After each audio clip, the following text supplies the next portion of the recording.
dari Papua. Hmm. Ada yang nelpon saya, "Eh, Mas Anhar, kami nggak butuh jalan aspal. Hmm. Siapa yang pakai? Paling-paling kan yang punya mobil. Ya, Kami ya, kan nggak ya, punya ya, ya. mobil." Ya, ya. Saya bilang kalau pemilu itu dua-duanya rusak. Yang dipilih rusak, yang milih juga rusak. Hmm. Tunggu dulu Pak, siapa yang kasih duit lebih banyak?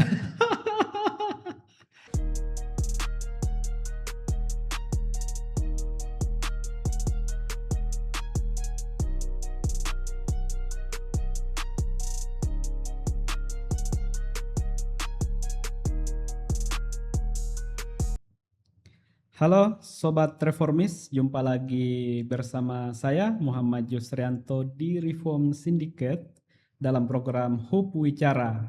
Hura! Kali ini kita kedatangan tamu yang saya kira tidak ada lagi yang tidak mengenal beliau di Indonesia.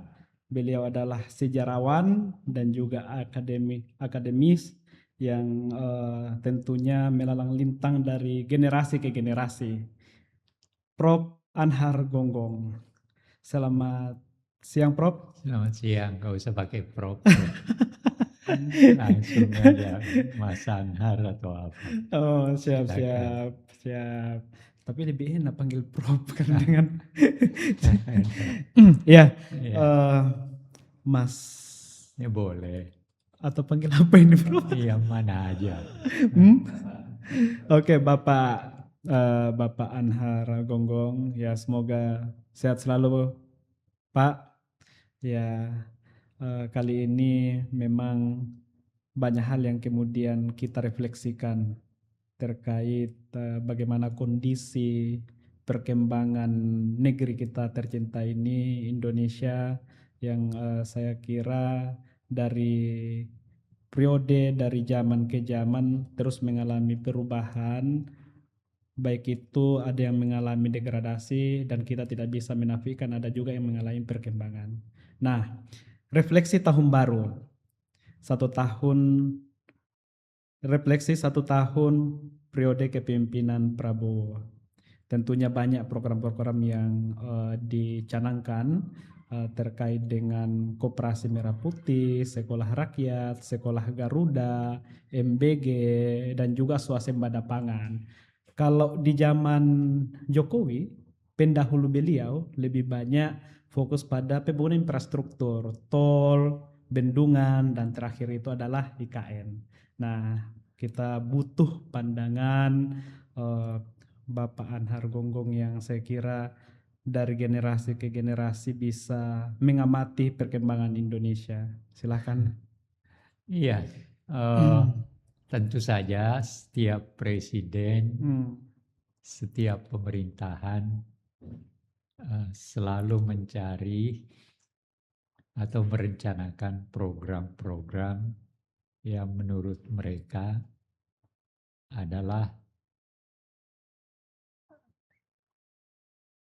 hal yang akan dia kerjakan selama dia jadi presiden. Hmm.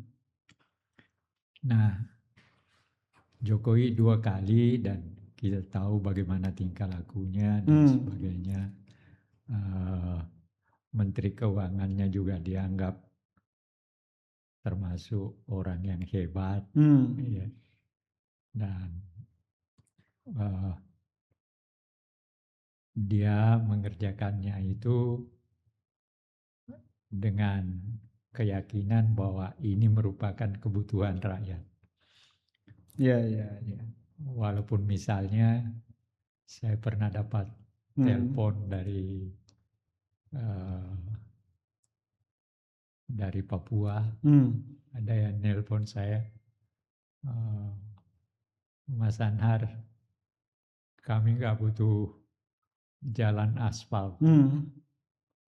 Siapa yang pakai? Paling-paling kan yang punya mobil. Ya, Kami ya, kan tidak ya, punya ya, ya. mobil. Ya, ya, ya, ya, ya. Ya Betul juga, saya Prof. ketawa aja. Saya bilang, ya paling tidak kan kalau kau naik angkot, Hmm. jalan kamu kan lebih baik. Walaupun kamu nggak punya mobil, Iya, saya iya, bilang. iya, iya. Ya ketawa aja sambil bercanda. Hmm. Nah, eh, lalu kan ada persoalan bus, Yang kemarin baru-baru rame, baru Bro. rame. Ya tapi terlepas dari apakah itu benar atau tidak, menurut Jokowi itu adalah sesuatu yang harus dia lakukan dalam rangka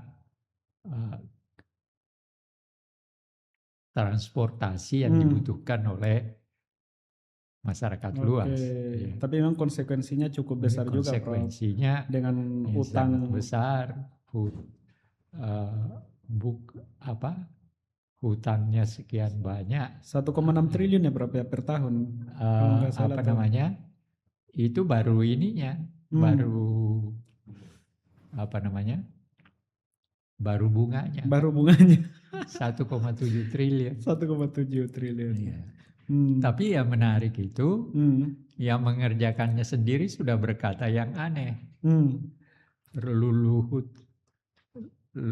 Luhut Panjaitan mengatakan bahwa sejak awal persoalan uangnya Wus itu amburadul.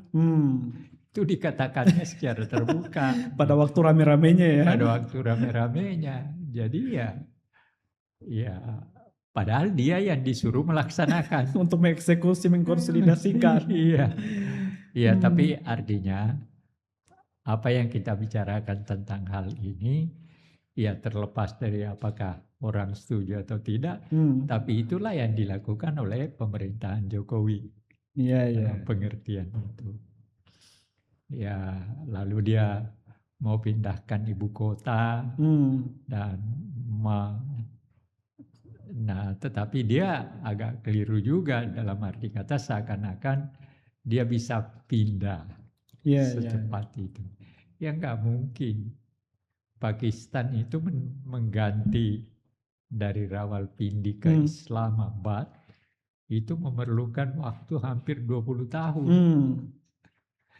Iya. Jadi memindahkan ibu kota itu bukan pekerjaan mudah. Walaupun sebenarnya di Indonesia udah lama mewacanakan pindah ibu kota ya, Soekarno merencanakan pindah ke Kalimantan Tengah. Palangkaraya. Dan ketika Soekarno masih, itu memang ketika Palangkaraya tiap kali dibangun itu sudah mau disesuaikan kemungkinan rencana itu. Tapi kan Soekarno jatuh ya nggak jadi. Iya, nggak jadi. Iya kan, begitu. Jadi, oke. Jadi terlepas daripada apakah kita setuju atau tidak, tapi kenyataannya bahwa Jokowi sebagai presiden 2 kali melakukan berbagai hal yang menurut dia itulah yang terbaik untuk dia lakukan bagi rakyat. Ya. Pindahnya IKN misalnya, banyak juga yang kritik kan. Tapi ya ketika dia misalnya mau segera pindah, ya tidak mungkin. Dengan waktu yang sangat singkat, membutuhkan dana yang besar. Dalam waktu hanya sekitar 3 tahun, nggak mungkin. Iya. Kebutuhan, ya contohnya ya tadi, Pakistan itu kalau nggak salah dari Rawalpindi ke Islamabad 20 sekitar tahun. 20 tahun. Iya. Di Amerika Latin, negara mana juga hampir 20 tahun juga. Jadi tidak mudah. Tidak kan mudah, harus membangun berbagai fasilitas kan. Betul. Lalu misalnya satu contoh, bangun rumah untuk menteri. Nah, kemudian apartemen. Luhut juga pernah memberi komentar bahwa rumah untuk menteri itu terlalu kecil. Iya, jadi seperti itu. Nah, Prabowo mengambil satu langkah lain, yaitu yang dia lihat adalah berkaitan dengan sebenarnya begini. Yang kalau melakukan sesuatu maka yang dilakukan itu sebenarnya melihat ke depan. Tapi landasannya adalah masa lampau. Ya. Dan itu dilaksanakan dalam kekinian. Jadi 3 waktu itu harus. Nah, Prabowo melihat ini, kelampauan kita pendidikan itu tertinggal. Ya. Okay. Dan dalam konteks sekarang masih seperti itu, tapi dia punya kuasa untuk melakukan sesuatu dalam kaitan perbaikan pendidikan itu di kekinian dengan melihat masa depan. Ya. Nah, kita harus menempatkan itu sekolah rakyat misalnya, terlepas daripada apakah kita setuju dia ditempatkan di Depsos atau tidak, terlepas dari itu. Tapi artinya apa? Dia melihat bahwa pendidikan di lingkungan masyarakat kecil, masyarakat termiskin, terabaikan. Maka dia melangkah. Lalu diciptakanlah sebuah istilah sekolah rakyat, tetapi tidak ditempatkan di Departemen Pendidikan Dasar, melainkan di Depsos. Non formal ya, Prof. Iya, jadi dalam pengertian. Nah, lalu kemudian dia akan menciptakan sekolah yang lebih Sekolah Garuda. Sekolah Garuda. Nah, sekolah Garuda ini adalah orang-orang yang dianggap terpinter. Terseleksi dan pinter. Jadi yang masuk ke situ pasti orang-orang pilihan. Orang pilihan. Oke aja, itu untuk kepentingan masa depan. Tapi harus dilihat bahwa pendidikan itu tidak berjalan 1-2 tahun. Iya. Kan? Sekolah rakyat misalnya, itu kan memerlukan waktu paling tidak 4 tahun. Betul. Iya kan? Juga Garuda seperti itu. Jadi yang harus diperhitungkan adalah setiap langkah program atau rencana yang itu juga harus menghitung waktu. Iya. Iya kan? Jangka pendek, jangka menengah, jangka panjangnya. Iya. Jadi misalnya taruhlah Prabowo 2 kali, berarti dia punya waktu 10 tahun. Nah, fase pertama dia lakukan itu. Iya. Dia lakukan dan dia juga menciptakan koperasi. Koperasi.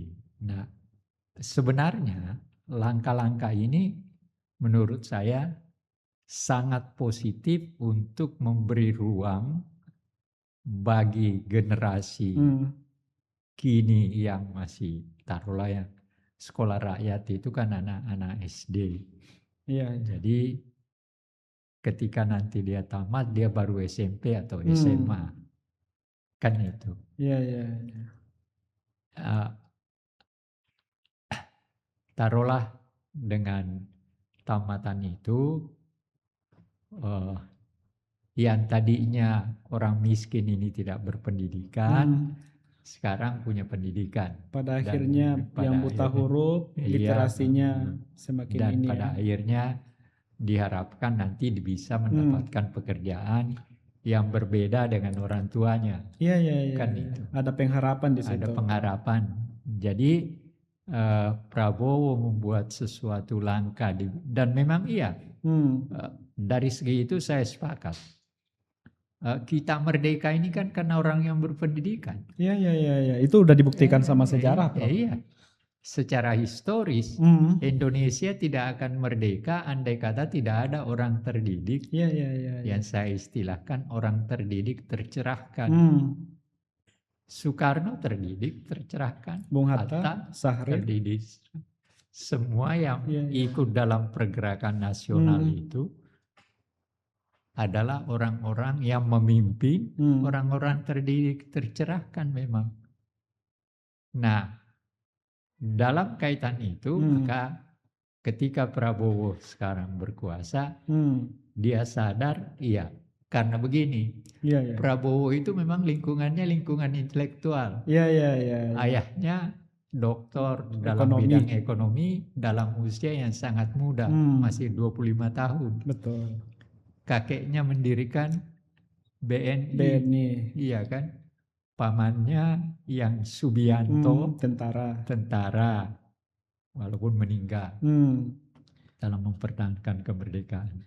Jadi hal-hal yang dilakukan oleh Prabowo ini sebenarnya tidak bisa dilepaskan dari pemikiran kelampauan yang berada dalam situasi kekinian untuk melihat hari depan. Bahkan dulu itu, Prof, selain memang di lingkungan keluarga Presiden Prabowo, juga dia udah berinteraksi dengan pemikir-pemikir muda di zaman 60-an itu, Prof. Kayak misalnya Sohobje, ternyata kan dekat. Iya, dekat itu. Karena kan sama-sama sosialis. Ya, nah itulah yang saya maksud, Prof. Tadi diskusi kita sebelum kita mulai terkait dengan pendekatan yang digunakan oleh Presiden Prabowo di awal kepemimpinannya itu sangat sosialis, Prof. Dengan sekolah rakyat, sekolah Garuda, Koperasi Merah Putih ditambah dengan MBG. Nah, apakah tanpa dia mengatakan itu? Tanpa dia mengatakan itu, jadi kita bisa menerjemahkan, oh ini sosialis banget nih. Iya. Itu. Iya. Dan ayahnya kan pernah ketua PSI. Iya. Ya itu keluarga dalam pengertian itu, dan memang ayahnya ini kan sangat dekat dengan Syahrir. Iya. Syahrir kan ketua PSI, lalu kemudian ayahnya juga. Nah, itu kemungkinan yang menjadi landasan bagi dia berpikir, walaupun dia tentara. Nah, dan juga pengalaman. Tetapi langkah-langkahnya ya dalam pengertian memikirkan orang kecil, dia wujudkan dengan sekolah, dengan MBG. Terlepas orang melakukan kritik apa terhadap MBG itu hal lain. Tapi bahwa MBG juga itu menunjukkan bagaimana dia melihat di kelampauan orang miskin itu boleh dikatakan tidak ada yang memperhatikan. Iya kan? Bagaimana anak-anak orang miskin ini bisa mendapatkan makanan yang lebih enak, bergizi, tapi gratis. Iya kan? Oke. Nah, karena kan banyak juga yang kita lakukan itu. Dia lakukan. Artinya apa? Nah, ini juga seperti itu. Dalam bayangan dia, dan katanya dia bertemu dengan seorang anak SD atau SMP di Makassar, orang Bugis gitu. Ini yang melahirkan pikiran dia juga, karena orang ini yang dia temui ini orang anak miskin. Nah, dari situ ide itu berkembang. Jadi dalam pengertian itu, terlepas daripada apakah orang tidak setuju atau setuju, tapi wujud daripada apa yang mau dilakukannya, ya kita lihat seperti itu. Artinya MBG-nya untuk kepentingan menciptakan anak-anak yang akan lebih baik kesehatannya, pikirannya, dan sebagainya. Di samping juga siklus ekonomi masyarakat lokal jalan. Nah, lalu kemudian pendidikannya kan gabung tuh sebenarnya. Kalau orang melihat, maka antara MBG dan sekolah rakyat itu sebenarnya nyambung. Iya kan? Di sini orang miskin, di sini juga orang miskin kan. Kan itu.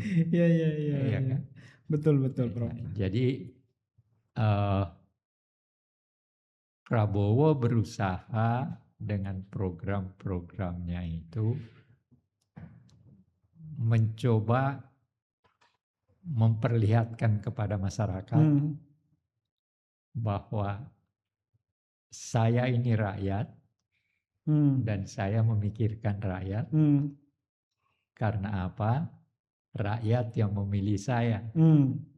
Nah, kebetulan atau bukan faktor kebetulan, Prabowo ini kan punya pernah tinggal di Eropa selama 8 tahun. Iya.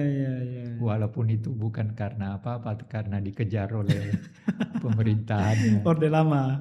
Orde Lama kan. Tapi menguntungkan bagi Prabowo. Iya, dengan pengalaman ya Prof ya. Dengan pengalaman, dengan bahasa Inggris yang baik. Iya kan. Karena Prabowo sejak kecil ya suplainya bahasa Inggris ya Prof ya. Bahasa Inggris, dan sekarang ya sangat berguna. Iya. Saya kira ya di samping ada SBY yang bahasa Inggrisnya juga bagus, tapi ya Prabowo memperlihatkan bahwa dengan bahasa Inggrisnya itu dia bisa berhubungan dengan siapapun, telepon langsung dengan Trump dan sebagainya kan. Jadi nggak perlu translator. Iya, jadi itu kan sesuatu yang menguntungkan juga. Iya. Artinya menempatkan dia sebagai seorang presiden dengan kemampuan yang berbeda dengan yang lain. Tinggal memang menteri-menterinya ini apakah mampu menerjemahkan dan mengeksekusi program-program. Itu lain lagi persoalannya. Kan pertanyaannya kan itu. Prabowo melangkah dengan berbagai program seperti itu. Pertanyaannya, apakah orang-orang yang bersama dengan dia memahami dan mampu menangkap maksud dari Prabowo untuk kemudian direalisasikan. Iya. Kan itu persoalan. Itu bukan persoalan kecil. Iya. Itu persoalan besar. Ambil sebagai satu contoh. Ketika ada pagar laut. Iya kan? Iya. Persoalannya adalah Menteri Perikanan dan Kelautan. Trenggono. Bagaimana dia menangkap itu? Iya. Iya kan? Itu kan persoalan. Ya. Nah, sekarang juga Anda bisa bayangkan kerusakan Sumatera sekarang. Iya. Itu beban berat. Betul Prof. Luar biasa dan tapi Prabowo sadar akan hal itu. Saya kebetulan nonton ketika dia memimpin rapat di Aceh. Yang langsung live itu. Di situ dia rapat, dia tanya semua menteri, dia memberi arahan. Ya, menurut saya Prabowo sadar bahwa ini bukan pekerjaan kecil yang dihadapi. Apa dampak sebenarnya dari ini? Kan dikatakan bahwa rehabilitasi daripada Sumatera itu 51 triliun. 51 triliun. Iya kan? Kebutuhannya. Nah, sebenarnya andai kata tidak terjadi itu kan uang untuk kepentingan sekarang. Iya. Dengan program-program yang sudah dicanangkan. Program yang sudah dicanangkan. Tapi kan akhirnya tidak bisa jalan. Karena ada hambatan. Harus diberikan kepada yang lebih penting, yaitu orang-orang yang membutuhkan akibat daripada ini. Karena ini, Bro. Nah, kalau saya sebenarnya yang saya akan cari adalah siapa yang merusak itu. Kan sudah ketangkap menurut Menteri Kehutanan baru 4 perusahaan, Bro. 4 perusahaan. Masih ada. Kalau saya, maka keempat perusahaan itu harus membayar. Ada sanksi ekonomi. Harus sanksi ekonomi dan pidana. Oke. Itu udah nggak ada tawar menawar lagi. Kalau dia tidak mau, tembak mati. Nah, Anda bisa bayangkan berapa ratus orang yang mati? 961 data terakhir, Bro. Data terakhir. 293 yang masih hilang. Terdampak 1.400.000-an, Prof. Iya.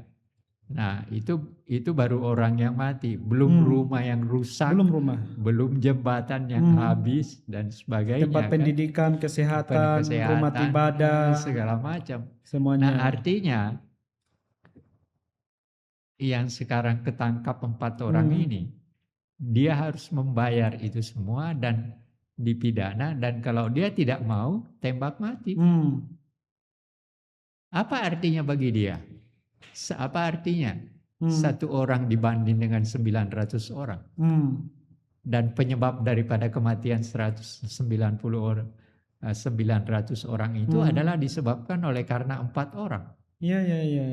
Dan yang lainnya harus dicari juga. Iya, makanya kan. Ini sekedar nalar biasa untuk menunjukkan kan ada aturannya juga.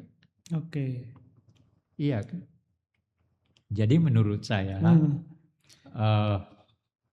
persoalan yang berkaitan dengan Sumatera, kerusakan yang dilahirkannya itu harus benar-benar dicek. Polisi harus bekerja keras, kejaksaan harus bekerja keras untuk mengungkap itu dan memberi sanksi. Sepakat, Bro. Iya kan? Memberi sanksi, dan sanksinya jangan yang ringan. Sanksinya ya sampai hukuman mati kalau perlu. Iya. Sebelum hukuman mati mereka harus bertanggung jawab dulu, Bro. Bertanggung jawab. Selain sanksi sosial, sanksi ekonomi, juga sanksi ekologis. Sebelum ditembak mati. Sanksi ekologisnya itu ini yang juga merupakan satu kekeliruan di kita. Kita ini banyak terutama pengusaha. Iya. Alam itu dirusak demi kenyamanan daripada manusia kan. Betul. Ya kan? Padahal sebenarnya Tuhan menciptakan bumi lebih dulu, baru mengisinya dengan orang. Dan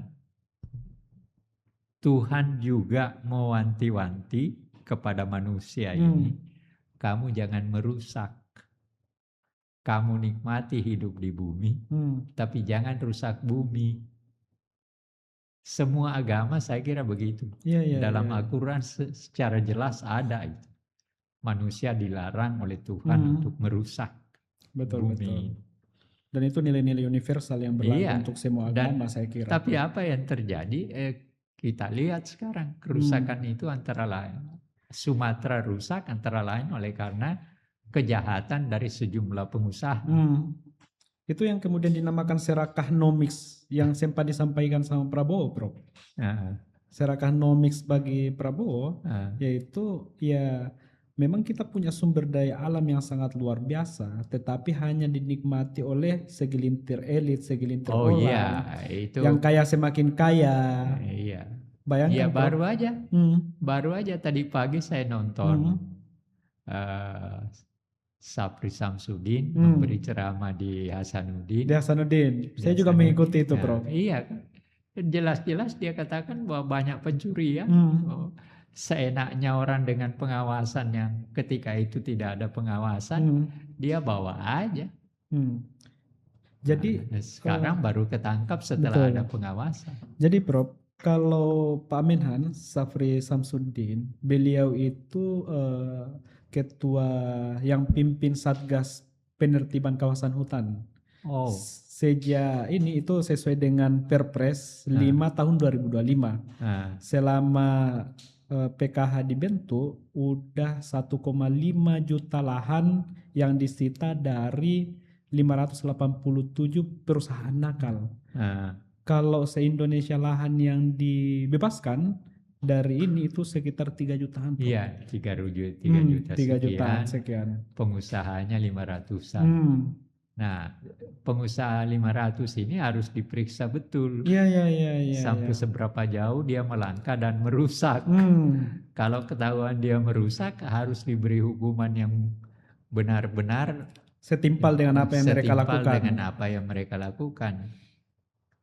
Itu yang harus dilakukan. Kalau kita mau berpikir bahwa Indonesia ini punya masa depan.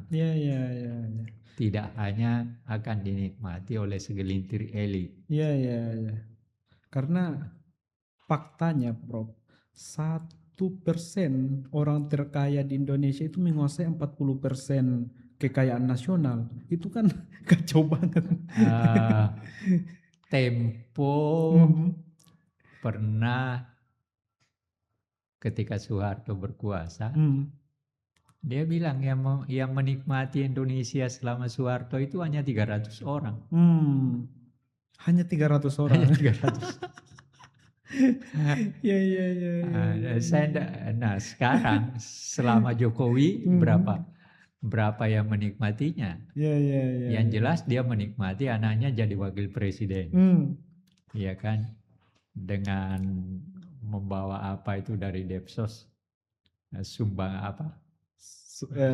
Bansos, sumbangan. Ya sembako itu Iya, lalu iya, iya. apa?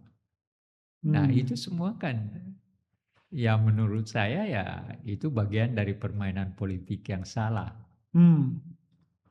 Jadi Ya kan? semua momentum dijadikan Iya, politik. politik semua. Ya bansos itu kan, bantuan sosial dari Depsos itu kan bukan Jokowi sebagai pribadi. Ya, ya, itu negara. Nah, itu negara yang punya kan, bukan Jokowi pribadi. Oke. Kan itu persoalan. Tapi semua digunakan anaknya jadi wakil presiden. Menurut penglihatan saya. Iya, iya, iya. Dan memang fakta di lapangan banyak yang melihat seperti itu juga, Bro. Kalau yang seharusnya tidak ditempatkan di situ malah ditempatkan gitu loh. Iya. Jadi begini. Ke depan saya berharap, tapi ini juga berkaitan dengan partai-partai politik sih. Elit politik kita kan masih perlu diperbaiki juga. Organisasi partainya iya, elitnya juga iya, dan sebagainya. Nah, masih perlu kita perbaiki. Betul. Kalau kita mau melangkah ke depan yang lebih baik. Ya. Tapi kalau sekedar sejumlah elit mau menikmati begitu saja ya, yang kasihan ini kan rakyat. Kasihan rakyat. Dan berujung pada bencana. Iya. Pada akhirnya bencana ini baru Sumatera. Belum siapa tahu yang akan datang di tempat lain. Mudah-mudahan enggak, Prof. Bahkan kan dirjennya ketika mengatakan bahwa di Sumatera itu tidak ada, dia katakan Indonesia Timur sekarang yang dijadikan sebagai tempat penambangan itu. Itu dirjennya kehutanan loh. Iya. Waktu dia memberikan keterangan bahwa gelondongan itu bukan karena perusahaan, tapi itu karena sudah lapuk. Dasnya, daerah aliran sungai. Sudah lapuk. Nah, tapi dia nyambung gini, itu pindah ke Indonesia Timur. Jadi penebangan perusahaan, pertambangan, itu dilakukan di Indonesia Timur sekarang. Lah, dirjen kok berpikirnya kayak gitu? Dari mana dia ambil kebodohannya itu? Indonesia Timur itu mau dirusak apa? Kan kebodohan itu. Dalam melihat masa depan dengan cara berpikir seperti itu. Padahal tugasnya sebenarnya untuk melindungi. Untuk melindungi, justru untuk berbuat. Apalagi dia dirjen yang berkaitan dengan hukum. Iya. Kan dia harus menjadi pelindung. Betul. Yang harus melawan mafia-mafia atau jadi yang menjadi persoalan ini baru satu dirjen ya. Iya. Lain lagi dirjen-dirjen yang lain. Kita nggak tahu yang lain bagaimana. Ya. Kita nggak tahu menteri ketika laut dipagar seenaknya. Akhirnya para nelayan yang ini terhambat untuk mencari mata pencarian. Iya. Sampai sekarang kita tidak tahu kepala desa yang nasibnya gimana. Yang bertengkar dengan menteri itu. Menteri Agraria di mana dia sekarang? Kan itu ini kan yang kita bicarakan adalah fakta-fakta, bukan sekedar gejala. Betul. Tapi fakta kan? Fakta. Nah, ya saya sebagai seorang yang belajar sejarah memang selalu bicara, tidak akan bicara kalau tidak dengan faktual. Iya. Saya, Prof. Dan saya berani bertanggung jawab atas apa yang saya katakan secara faktual itu. Itu ya. Nah, kalau kita lebih lanjut, sebenarnya yang memang harus disiapkan adalah untuk menuju ke hari depan kita yang lebih baik. Ya tidak ada lain adalah memang menguasai pendidikan dan pendidikan ke teknologi. Dua hal itu memang tidak bisa dipisahkan. Kemajuan pendidikan yang berkaitan dengan perkembangan ilmu, tapi juga dengan teknologi. Misalnya sekarang orang mendewakan AI. Iya kan? Iya, betul. Iya, tapi kalau saya